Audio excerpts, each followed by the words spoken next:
ಭಾರತದ ತುಂಬ ಪ್ರಾರಂಭದ ದಿನಗಳಲ್ಲಿ ಪರ್ಯಟನೆ ಮಾಡಿದವರಲ್ಲಿ ಒಬ್ಬನಾದ ಮತ್ತು ಪ್ರತಿಷ್ಠಿತ ಲಂಡನ್ನ ವ್ಯಾಪಾರಿಯಾದ ರಾಲ್ಫ್ ಫಿಚ್ ಅನ್ನೋನು ಕ್ರಿಸ್ತಶಕ 1580ರಲ್ಲಿ ತನ್ನ ಮನೆಗೆ ಬರೆದ ಪತ್ರವೊಂದರಲ್ಲಿ ಈ ರೀತಿ ಬರೆದುಕೊಂಡಿದ್ದ.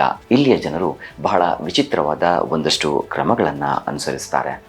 ಇವರುಗಳು ಹಸುವನ್ನು ಪೂಜಿಸ್ತಾರೆ ಮತ್ತು ಅದರ ಸಗಣಿಯನ್ನು ತಮ್ಮ ಮನೆಗಳ ಮುಂದೆ ಮತ್ತು ಮನೆಗಳ ಗೋಡೆಗಳಿಗೆ ಸಾರಿಸ್ತಾರೆ. ಇವರುಗಳು ಮಾಂಸವನ್ನು ತಿನ್ನೋದಿಲ್ಲ. ಅಕ್ಕಿ, ಗೋವಿನ ಹಾಲು ಮತ್ತು ಗೆಡ್ಡೆ ಗೆಣಸುಗಳು ಅಥವಾ ಬೇರುಗಳನ್ನು ಆಹಾರದ ರೂಪದಲ್ಲಿ ಸೇವಿಸ್ತಾರೆ ಅಂತ ಬರೆದುಕೊಂಡಿರೋ ದಾಖಲೆ ಸಿಕ್ಕಿದೆ.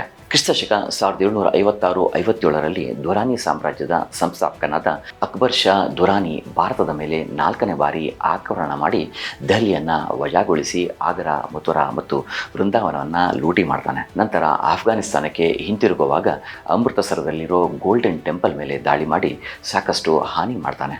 ನಂತರ ಸುಮ್ಮನೆ ಹಿಂತಿರುಗದೆ ಅಲ್ಲಿದ್ದ ಪವಿತ್ರ ಕೊಳಕ್ಕೆ ಒಂದಷ್ಟು ಗೋವುಗಳನ್ನು ಕೊಂದು ಅದರ ರಕ್ತವನ್ನು ತುಂಬಿಸ್ತಾನೆ.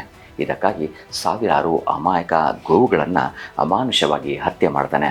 ಈ ಒಂದು ಕಹಿ ಘಟನೆ ಸಿಖ್ಖರ ಮತ್ತು ಆಫ್ಘನ್ನರ ನಡುವಿನ ದೀರ್ಘಕಾಲದ ದ್ವೇಷಕ್ಕೆ ಮೂಲ ಕಾರಣವಾಯಿತು ಅನ್ನೋದು ಇತಿಹಾಸದಿಂದ ತಿಳಿದು ಬರುತ್ತೆ.